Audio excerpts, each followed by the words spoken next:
신약성경 히브리서 13장 18절과 19절 말씀 읽도록 하겠습니다. 우리를 위하여 기도하라. 우리가 모든 일에 선하게 행하려 함으로 우리에게 선한 양심이 있는 줄을 확신하노니 내가 더 속히 너희에게 돌아가기 위하여 너희가 기도하기를 더욱 원하노라. 아멘. 어떤 라디오 프로그램을 듣던 중에 대전국제음악제에 청취자 여러분들을 초대합니다 라는 진행자의 멘트를 듣게 되었습니다.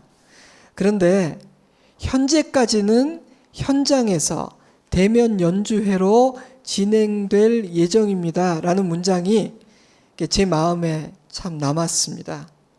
스태프들이 정말 고민을 많이 하고 회의를 많이 했는데 현재까지는 그렇게 하기로 결정했다는 것이었습니다.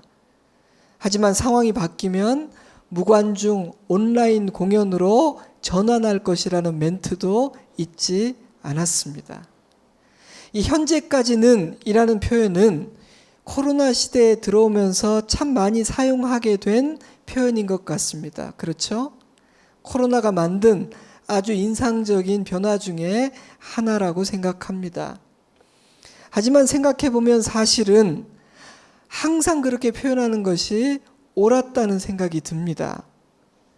우리는 오늘 내린 결정을 내일, 아니 몇 분 후에 번복해야 할지도 모르는 내일 일을 알지 못하는 어리석은 존재이기 때문입니다.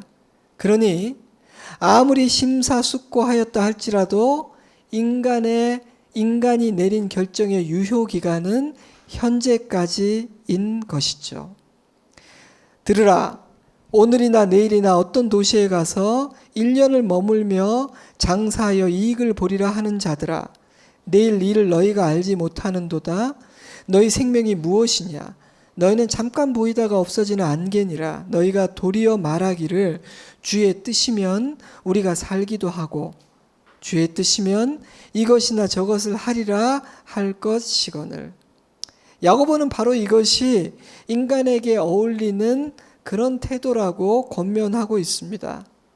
하지만 그동안 인간은 너무나 교만했습니다. 그래서 현재까지는 주님의 뜻이라면 이라는 표현을 사용하기보다는 내가 세운 계획과 내일에 대해 지나치게 확신하며 자신만만하게 살았습니다.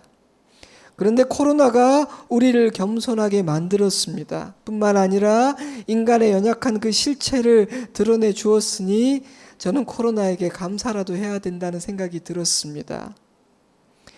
이스라엘의 광야의 여정은 우리의 인생 여정, 믿음의 여정이 어떤 것인지를 잘 보여줍니다. 그들은 구름 기둥의 인도하심을 따라 나아가고 서고 머물러야만 했습니다. 그러니 가는 것도 멈추는 것도 얼마나 머무를지도 온전히 하나님의 뜻에 달려 있었기에 광야의 여정은 하나님의 신실하심만을 믿고 따르는 그야말로 순종과 맡김의 여정이었습니다. 장장 40여 년을 그렇게 살았죠. 사실 성도의 인생 여정은 처음부터 그런 것이었지만 광야의 여정만큼 그 실체를 시청각적으로 선명하게 드러낸 적은 전에도 후에도 없었습니다.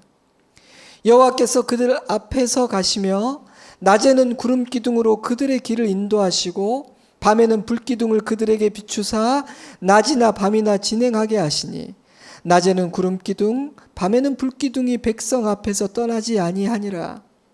이 혼돈과 불확실성의 시대에 하나님께서는 구름 기둥과 불기둥을 따라 사는 삶을 가르치려 하시는 것은 아닌가라는 생각이 들었습니다. 나의 계획과 의지를 따라 하루를 살아가는 삶이 아닌 오직 하나님을 주목하고 그 음성을 따라가는 순종과 맡김의 삶을 가르치고 계신 것 같습니다.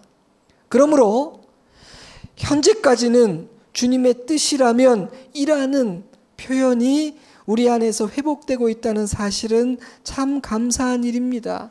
그러니 여러분 자신의 입에서 어떤 문장들이 나오고 있는지를 주의 깊게 살펴보시기 바라요. 변화가 있는지. 하지만 목사님, 가야 할지 서야 할지 어디로 가야 할지 그날이 돼 봐야만 안다는 것은 참 불편하고 힘든 일 아닙니까? 그 인생은 너무 불확실한 것 아니에요? 아닙니다. 그렇지 않습니다. 하나님은 선하시고 인자하시기에 날마다 하나님께 맡기고 따라가는 삶은 가장 안전하고 확실한 삶입니다. 그 여정은 불안하고 두려운 여정이 아니라 평안하고 자유로운 여정입니다. 사랑하는 성도 여러분, 오늘도 내 앞에 있는 그 구름기둥과 불기둥을 주목하시기 바랍니다. 하나님의 인도하심에 항상 마음을 활짝 열어두고 따르고 변화될 준비를 하고 사시기 바랍니다. 그것은 성도에게 허락된 특권임을 믿으시기 바랍니다. 오늘도 히브리서 말씀을 나눕니다. 2주 전 12장 말씀을 나눌 때만 해도 일이 될 줄은 몰랐는데 3주 연속 히브리서 말씀을 나누고 있습니다. 그러니 2주 전에 했던 저의 생각은 현재까지의 생각이었던 것이죠. 오늘 함께 읽은 13장 18절 19절 말씀은 이 편지를 마무리하며 히브리서의 저자가 독자들에게 건네는 개인적인 부탁이며 요청이자 명령입니다. 그런데 우리를 위하여 기도하라는 이 짧은 문장이 마치 성령께서 강권하시듯이 제 마음에 남아 맴돌았습니다. 오늘 함께 읽은 이 말씀 역시 히브리서 후반부 내내 중요하게 다루어온 주제인 인내와 고난이라는 문맥과 배경, 또한 이 서신의 독자들이 혼돈과 고난으로 가득한 종말론적인 시대를 살고 있었다는 사실 뿐만 아니라 피 흘릴 각오로 전투에 임해야 하는 성도들의 치열한 삶의 현실을 염두에 두고 읽어야 하는 말씀입니다. 저자의 부탁은 혼돈과 고난의 시대에 이 서신의 독자들과 같은 싸움을 싸우고 있는 영적인 동지로서의 부탁이기 때문입니다. 부탁의 요지는 선명하고 심플합니다. 자신을 위해서 기도해 달라는 겁니다. 나를 위해서 기도해 달라. 기도는 성경에서 가장 중요하게 다루는 주제 중 하나죠. 때문에 기도와 관련된 교훈과 스토리를 싹 빼버린다면 성경은 매우 슬림해질 것입니다. 구약 성경에는 기도와 관계된 수많은 사건과 교훈들이 담겨 있지만 저는 그중 한 곳 열왕기상 8절 말씀을 읽어드리려고 합니다. 주께서 전에 말씀하시기를 내 이름이 거기 있으리라 하신 곳 이 성전을 향하여 주의 눈이 주야로 보시오며 주의 종이 이곳을 향하여 비는 기도를 들으시옵소서. 주의 종과 주의 백성 이스라엘이 이곳을 향하여 기도할 때 주는 그 간구함을 들으시되 주께서 계신 곳 하늘에서 들으시고 들으시사 사하여 주옵소서. 이 기도는 7년여에 걸쳐 완공된 성전을 하나님께 드리며 솔로몬이 드렸던 기도입니다. 제사장들이 여호와의 언약궤를 메고 성전에 들어갔을 때 그것은 여호와의 영광으로 충만했습니다. 하나님의 임재에 압도된 제사장들은 그들의 임무를 감당할 수가 없었고 감히 서 있을 수도 없을 정도였습니다. 하나님의 임재는 그토록 대단했거든요. 제단 앞에 선 솔로몬은 하늘 향해 손을 들고 높이 편 다음 기도를 드립니다. 주여, 약속하신 대로 이곳에서 드리는 기도, 이 성전을 향하여 드리는 모든 기도를 들어주옵소서라고 시작되는 이 기도는 범죄한 자가 이곳에 와서 기도를 드릴 때 이스라엘이 죄를 지어 적국에서 패한 후에 주님께로 돌아와 이곳에서 기도를 드릴 때 우리가 범죄함으로 말미암아 하늘이 닫히고 비가 내리지 않는 벌을 받게 되어서 이곳에 와서 울며 기도를 드릴 때 기근이나 전염병이나 흉년이나 질병을 만나 회개하며 이곳에서 기도를 드릴 때 우리의 기도를 들어주시고 고쳐주십시오라는 구체적인 기도로 이어집니다. 이 기도문을 읽으면서 우리는 성전의 가장 중요한 기능, 성전에서 이루어져야 하는 가장 중요한 일이 기도이구나 라는 사실을 깨닫게 되죠. 때문에 예수님은 내 집은 만민이 기도하는 집이라 칭함을 받으리라고 하지 아니하였느냐. 그런데 너희는 강도의 소굴을 만들었도다. 통을 치신 겁니다. 하지만 솔로몬은 이 기도라는 영적인 행위를 성전이라는 특정한 공간에서만 이루어지는 일로 제한하지는 않았습니다. 그래서 이 기도를 가만히 들어보면요, 이 성전에서 기도할 때라는 표현보다 이 성전을 향하여 기도할 때라는 표현이 훨씬 많이 반복돼요. 성전을 향하여. 그러니까 여러분이 우리 교회로 치면 좋은 땅에 와서 기도할 때가 아니라 믿음으로 좋은 땅을 향하여 좋은 땅을 바라보며 기도할 때라는 표현을 반복했습니다. 뿐만 아니라 이렇게 고백해요. 하나님이여, 그렇지만 주께서 정말 땅에 계실 수 있겠습니까? 가장 높은 하늘도 주를 모실 곳이 못 되는데 하물며 내가 건축한 이 성전에 어떻게 주를 모실 수 있겠습니까?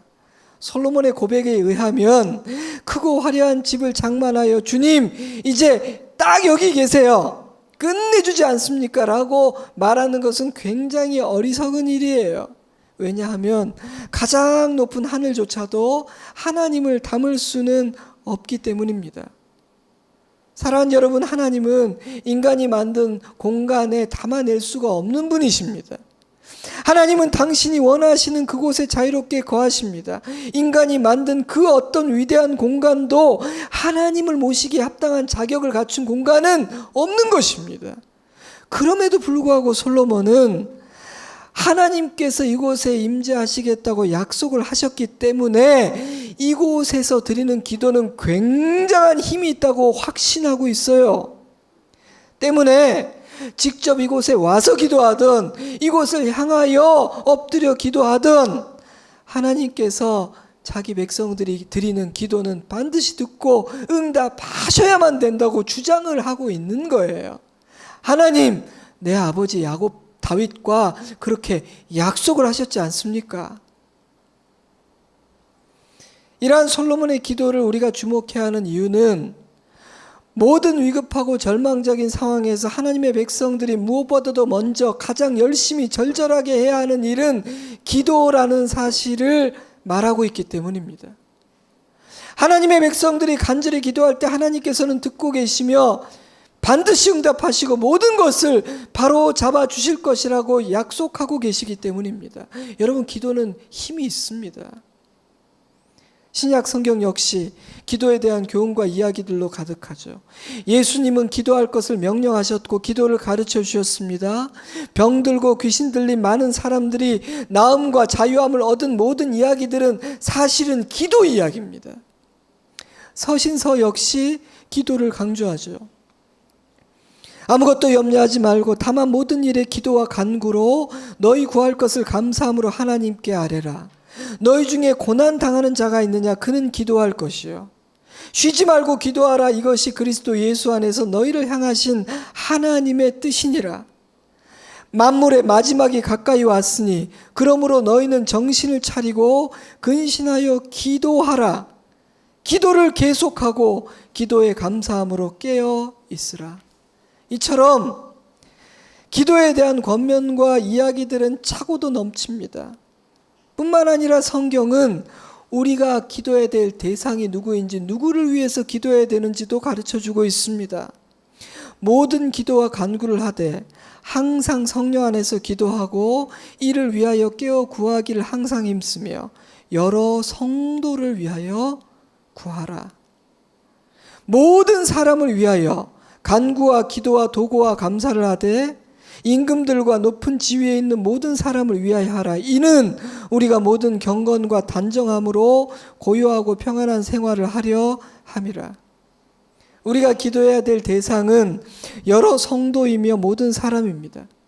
나 자신뿐 아니라 나의 가족과 지체를 넘어 모든 사람이 기도의 대상이라는 것이죠. 여러분, 우리는 이 말씀에 순종하고 있습니까? 미력하지만 이 말씀에 순종하려고 애를 씁니다. 성도들이 부탁하는 기도 제목들과 동료들의 기도 제목을 눈에 띄는 곳에 적어두고 잊지 않고 하루에 한 번, 적어도 2번, 3번까지는 기도하려고 애를 씁니다.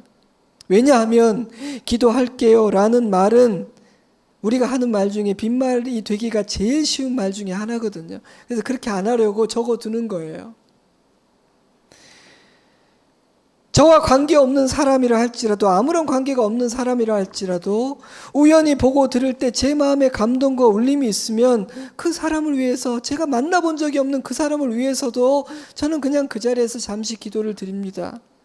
물론 저는 저의 기도가 어떤 일을 일으키고 있는지 전혀 알지 못합니다. 하지만 기도하라 하셨고 내가 듣고 반드시 응답할 것이라고 약속하셨다는 그 사실 하나를 믿고 저는 그냥 기도합니다. 임금과 높은 지위에 있는 모든 사람도 기도의 대상입니다. 이 부분은 저에게 좀 부끄러운 부분이에요. 왜냐하면 충분히 기도하지 못했다는 것을 제가 알고 있기 때문입니다. 그래서 오늘 말씀을 묵상하면서 저는 회개를 했습니다. 그런데 오늘 본문 안에는 우리가 기도해 주어야 하는 또 하나의 대상이 등장합니다. 바로 사역자들입니다. 우리를 위하여 기도하라. 여기서 우리는 1차적으로 히브리서의 저자인 자신을 의미하지만 시공을 초월하여 모든 복음의 일꾼들, 모든 주님의 사역자들을 뜻하기도 합니다. 그는 19절에서 다시 한번 간곡한 어조로 자신을 위해 기도해 달라고 부탁하는데요. 세번역 현대인의 성경으로 읽어드리죠. 기도하여 주시기를 더욱 간곡히 부탁드립니다. 특별히 기도해 주십시오. 그렇다면 히브리서의 저자만 그러했는가? 그렇지 않습니다. 특히 사도 바울은 항상 기도를 요청했던 기도 후원의 욕심이 참 많았던 사람이었습니다. 형제들아, 너희 기도에 나와 힘을 같이하여 나를 위하여 하나님께 빌어. Join me in my struggle by praying to God for me. 또 나를 위하여 구할 것은 내게 말씀을 주사 나로 입을 열어 복음의 비밀을 담대히 알리게 하옵소서 할 것이니 형제들아 우리를 위하여 기도하라.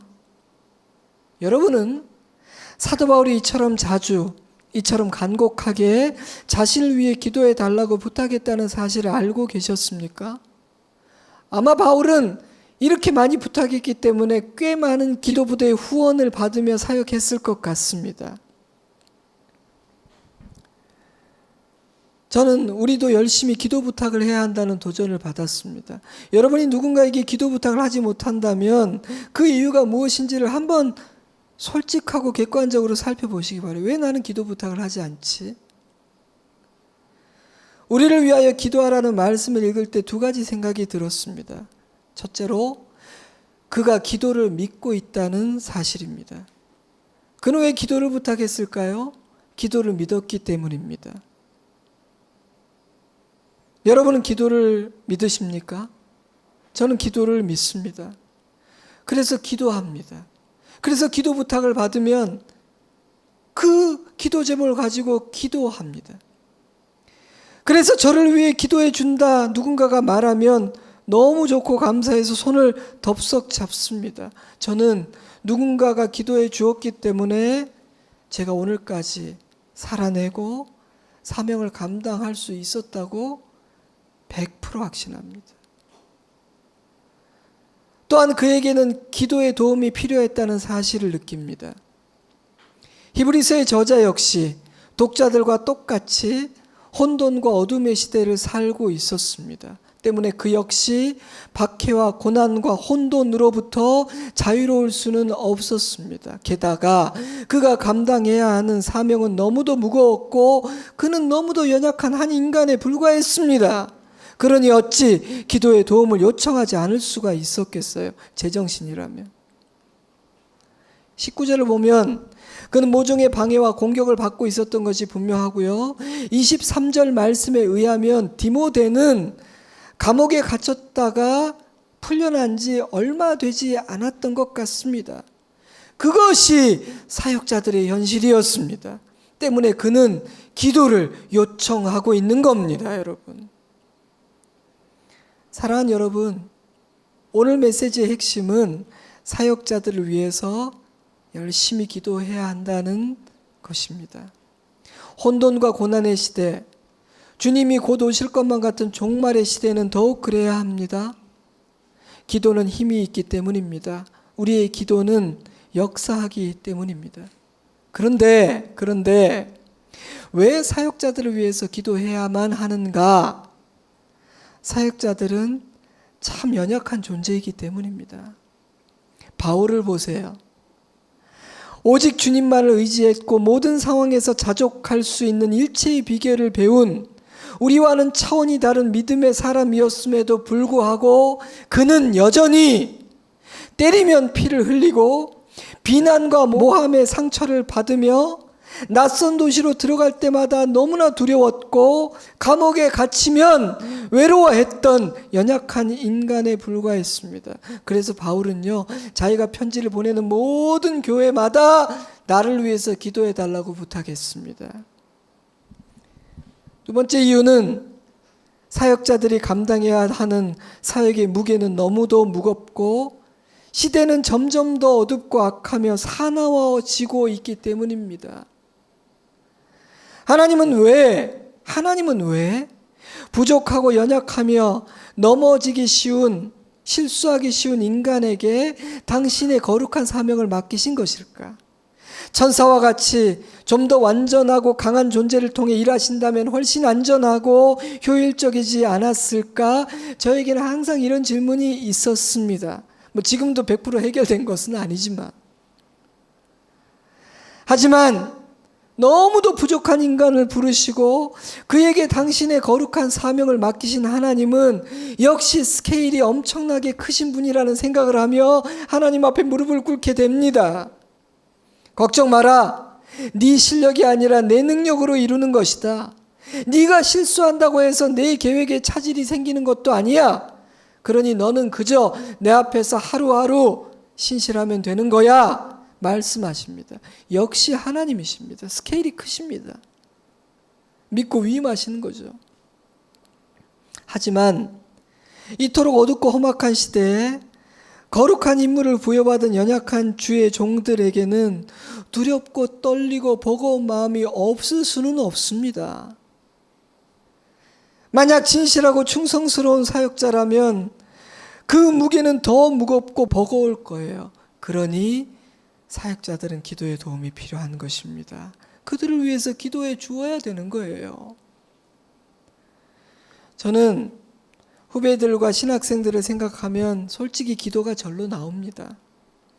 저는 잘하고 있기 때문에 제 기도는 안 나오고 그들만 걱정되는 그런 게 아니라 제 후배들, 이제 신학을 시작하는 친구들은 저보다 가야 할 길이 훨씬 멀잖아요. 시간이 많이 남았잖아요.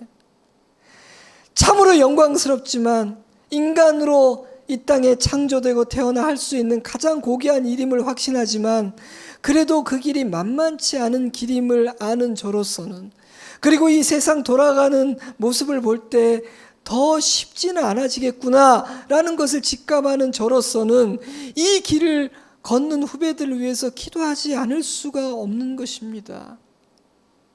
여러분도 동의하신다면 사역자들을 위해서 기도해 주어야 합니다. 또 다른 이유는 그들이 감당하는 일은 오직 성령의 도우심으로만 열매를 거둘 수 있는 일이기 때문입니다. 하나님의 일은 기도의 도움 없이는 불가능합니다. 하나님의 일을 할 때 기도가 있는 것과 없는 것의 차이를 느낄 수 있습니다. 기도에 힘이 있을 때는 갑자기 둑이 터지듯 하나님의 능력이 나타나게 됩니다. 그러나 사람의 힘으로 하려고 하면 애는 쓰지만 열매가 없습니다. 제가 읽으면서 너무너무 공감이 갔습니다. 하지만 그럼에도 불구하고 사역자들은 종종 기도에 소홀해지기가 쉽습니다. 기도의 도움을 요청하고 기도에 의지하기보다는 인간적인 수단과 방법을 의지하기도 참으로 쉽습니다. 하지만 주님의 일은 반드시 주님의 지혜와 능력으로만 열매를 맺을 수 있으며 오직 성령 하나님의 도우심이 있을 때에만 진전할 수 있습니다. 그러니 사역자들은 먼저 자신이 기도의 사람이 되어야 하고 사역자들에게는 그를 위하여 기도해 주는 기도의 사람들이 반드시 필요한 것입니다. 그런데 히브리서를 보면 사역자들을 위해서 기도해야 되는 또 하나의 이유가 등장합니다. 내 자신과 교회의 유익을 위해서 기도하라는 겁니다. 내 자신과 교회의 유익을 위해서. 13장을 여러분 읽어보시면요, 사역자들과 관계된 두 구절 말씀이 있어요. 먼저 7절입니다. 하나님의 말씀을 너희에게 일러주고 너희를 인도하던 자들을 생각하며 그들의 행실의 결말을 주의하여 보고 그들의 믿음을 본받으라.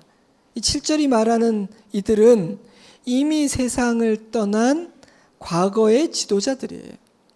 히브리서의 저자는 그들을 기억하고 그들의 삶과 그들의 믿음을 본받으라고 권면합니다.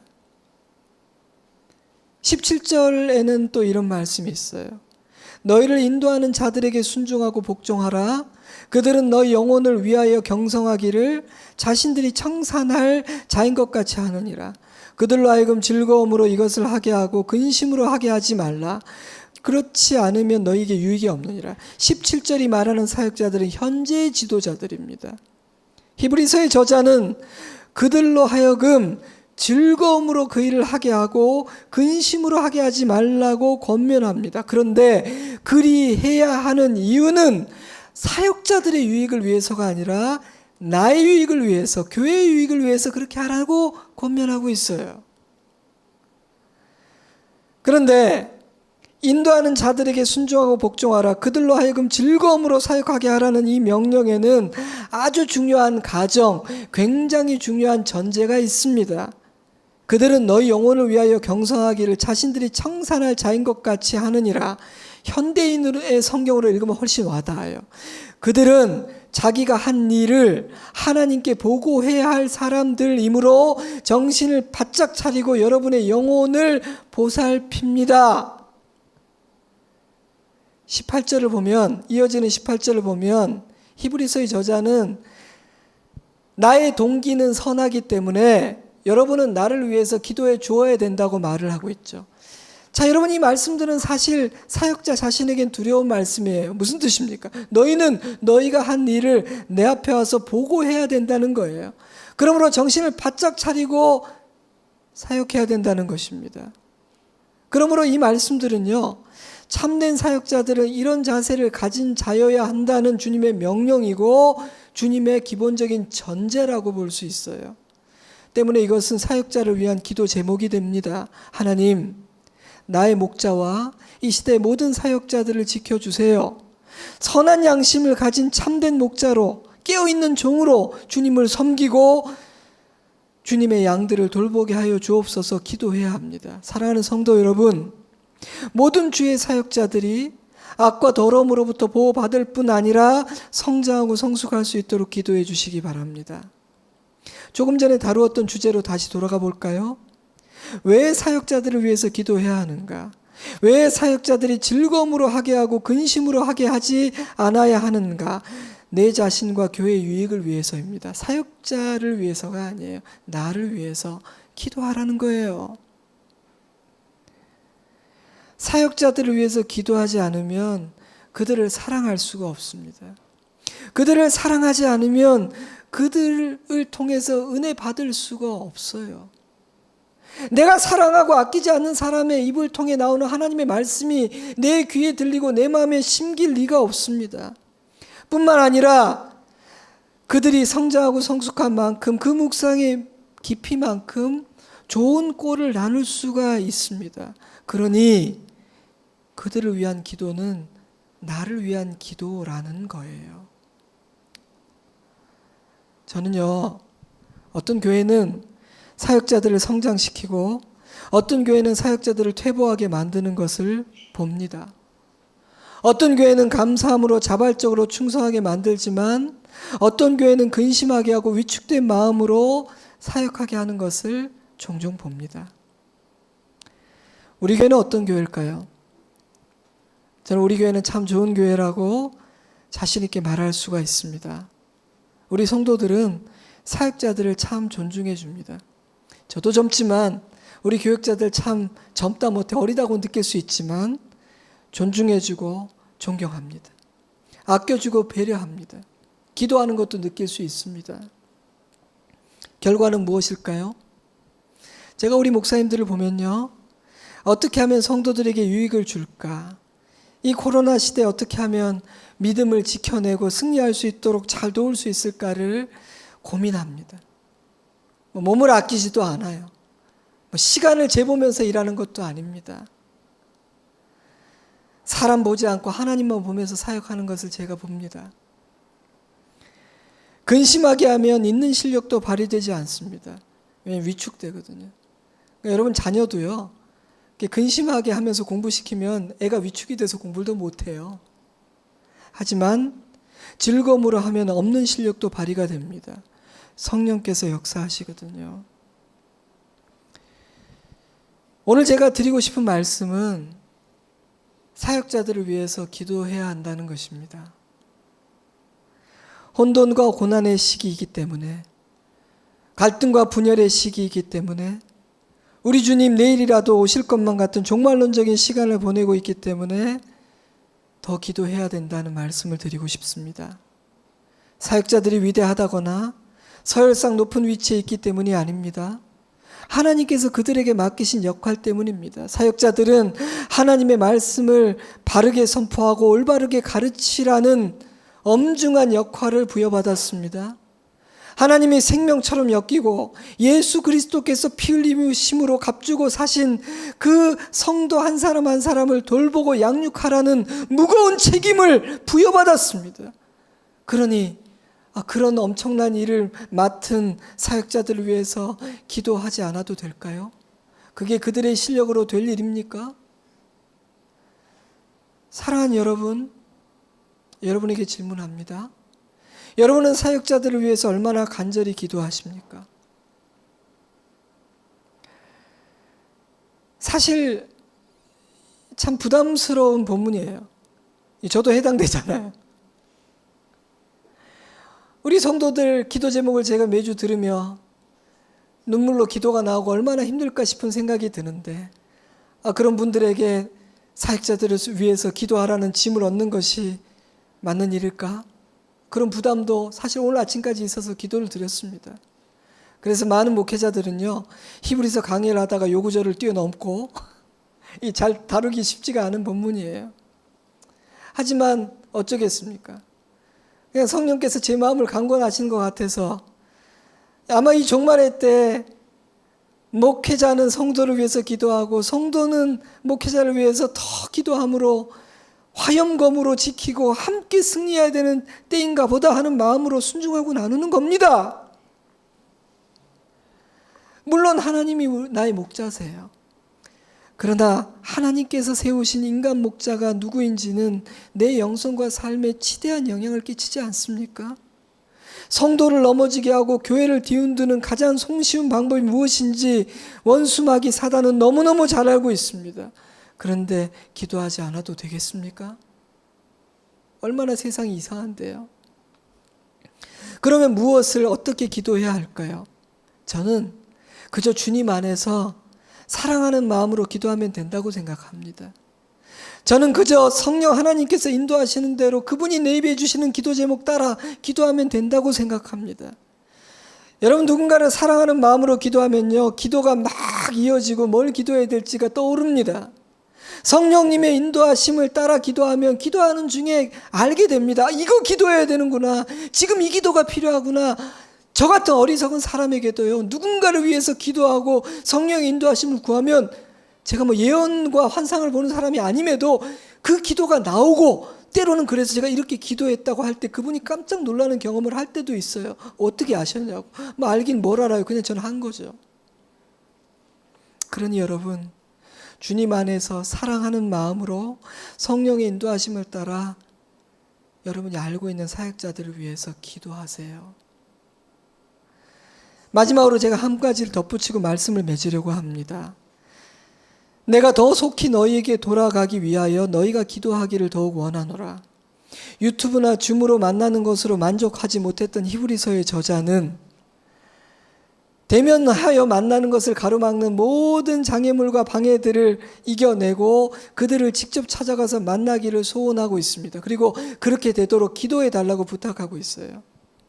상황은 다르지만 제 안에도 같은 소원이 있습니다. 코로나로 인해서 제가 짐작컨대 아무리 치료제가 나오고 백신이 개발되어도 꽤 긴 시간 동안은 제가 여러분들을 자유롭게 만나지 못하고 우리가 모여서 마스크를 벗고 막 합심해서 통성 기도하고 이런 일 어려울 것 같아요. 시간이 많이 걸릴 것 같습니다. 그래서 제가 고민하던 중에 몇 주 전 저희 교육자들에게 하반기에 이 가을에 전교인 가을 대신방을 하겠다고 선포를 했습니다. 이름도 아주 우리 한국교회 전통적인 이름 대신방이라는 이름을 꼭 붙여달라. 내가 독후감은 안 쓰겠지만 이 대신방이라는 이름만큼은 내가 주장하고 싶다. 목 놓아 외쳤어요. 마스크를 쓰고 아주 잠깐 뵙더라도 제가 한 분 한 분을 찾아가서 기도를 해드리고 싶어요. 만나고 싶어요. 저도 히브리서의 저자처럼 기도를 부탁드립니다. 이번 가을에 있을 일을 위해서 기도해 주세요. 8월 말경에 공동체 담당 목사님들이 여러분께 연락을 드릴 거예요. 편안하게 부담 없이 교제할 수 있기를 바라요. 사랑하는 여러분, 하나님은 이 코로나라는 예상치 못한 상황을 통해 사랑하는 자녀들에게 선한 일을 행하고 계십니다. 구름 기둥과 불 기둥을 따르는 삶, 그런 삶을 회복하라고 말씀하십니다. 네 계획과 의지로 자신만만하게 살던 삶을 내려놓고 매일매일 내 말을 듣고 나의 인도함을 따라가는 그런 삶을 회복하라고 말씀하십니다. 그 하나님은 사역자들을 위해 기도하라고 부탁하십니다. 우리 안에 아멘이 있었으면 좋겠습니다. 순간순간 내게 들려주시는 주님의 음성을 놓치지 맙시다. 내 뜻을 내려놓고 주님의 뜻을 따라갑시다. 회개하고 순종합시다. 그것이 지혜롭고 복된 삶입니다. 좋으신 우리 주님의 이름으로 이 좋은 땅에 있는 여러분들과 2부 예배를 드리고 있는 여러분들을 축복합니다. 기도하겠습니다. 기도하겠습니다. 사랑하는 여러분, 오늘 저는 이 말씀을 나누면서 먼저 현재까지는 주의 뜻이라면 이라는 문장으로 시작을 했습니다. 우리가 하나님 앞에서 겸손함을 회복할 수 있기를 바랍니다. 구름 기둥을 따라가는 삶을 배울 수 있기를 바랍니다. 진정 그럴 수 있으면 좋겠습니다. 또한 기도에 대해서 생각했습니다. 정말 지금은 그 어느 때보다도 기도할 때입니다. 기도는 놀라운 일을 일으키고요. 열왕기상의 그 기도를 묵상하며 지금이야말로 그 기도를 드리고 그 말씀을 붙들어야 될 때라는 생각이 들었습니다. 그리고 저는 이 시대는 사역자들을 위해서 정말 기도해야 될 때라는 그런 말씀을 여러분께 드렸습니다. 여러분, 사역자들을 위해서 얼마나 기도하고 계십니까?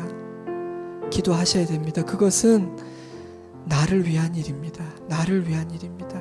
내가 평안하기 위해서, 내가 바른 길, 믿음의 길 잘 가기 위해서 사역자들을 위해서 기도해야 합니다.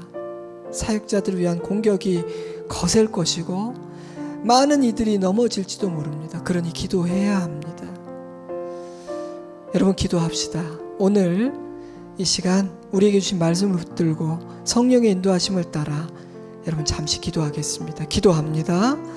하나님 아버지, 하나님 아버지, 아버지 하나님, 아버지 하나님, 주님, 아버지, 주님, 아버지, 아버지, 아버지, 감사합니다. 가르쳐 주시고 이끌어 주시니 감사합니다. 매주 예배를 드릴 때마다 아, 그렇구나, 내가 이것을 해야 되는구나, 이렇게 살아야 되는구나, 이렇게 나아가야 되는구나 깨달을 수 있으니 얼마나 감사한지요. 아버지, 이 말씀 앞에 제가 무릎을 꿇습니다. 저도 더 기도하겠습니다. 아버지 하나님, 아버지 하나님, 아버지 하나님, 아버지 하나님, 우리 성도들, 아버지 하나님, 아버지 하나님, 주님 앞에 겸손하게 구름 기둥을 바라보고 불 기둥을 따라가는, 아버지 하나님, 주님을 따라가는 매일의 삶을 살게 하시고, 아버지 하나님, 아버지 하나님, 그렇게 주님 앞에 나아갈 수 있도록 도와주십시오.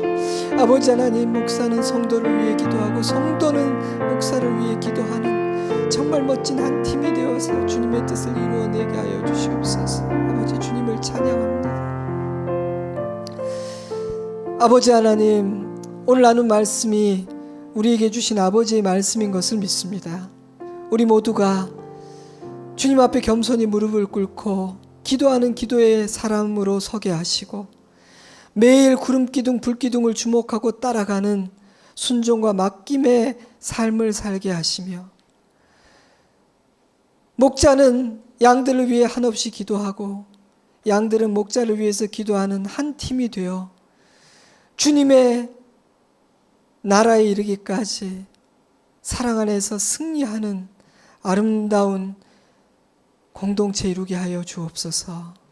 주님, 이 시대에 이 나라와 열방에 세운 주의 일꾼들을 위하여 기도하오니 주님, 그들을 보호해 주시고 다른 길로 가지 말게 하시며 하나님만을 의존하게 하시고 즐거움으로 일하게 하시고 정말 기도의 도움과 후원을 받으며, 그래서 내게 없는 능력으로, 내게 없는 실력으로 주의 일을 감당하게 하여 주시옵소서.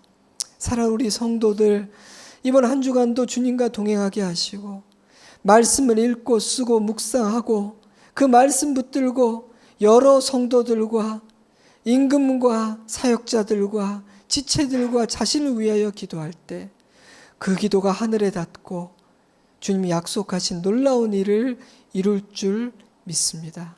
주님을 찬양하며 예수 그리스도 이름으로 기도드리옵나이다. 아멘.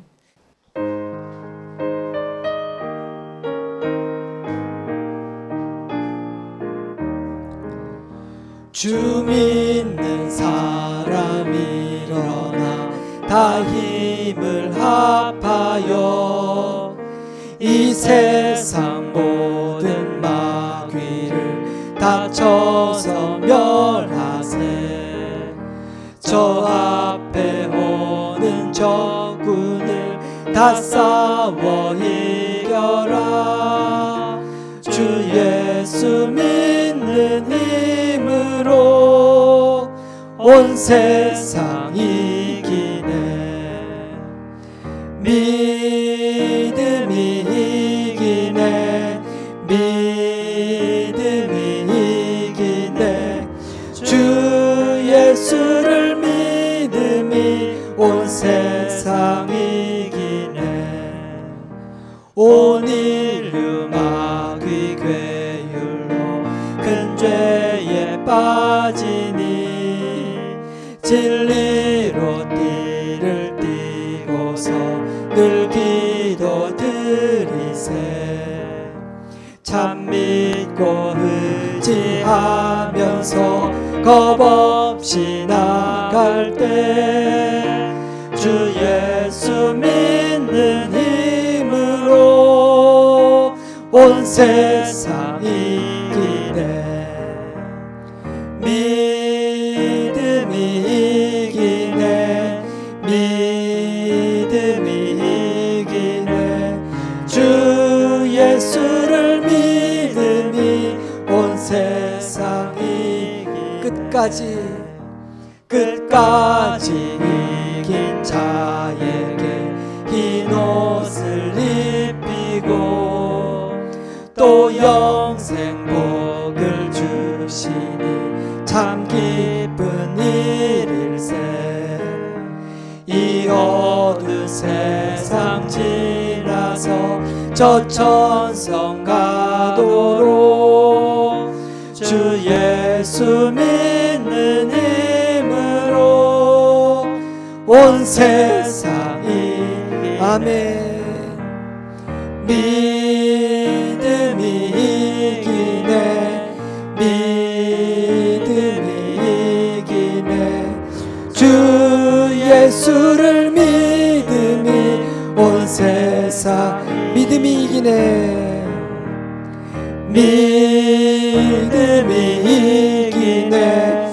믿음이 이기네. 주 예수를 믿음이 온 세상 이기네.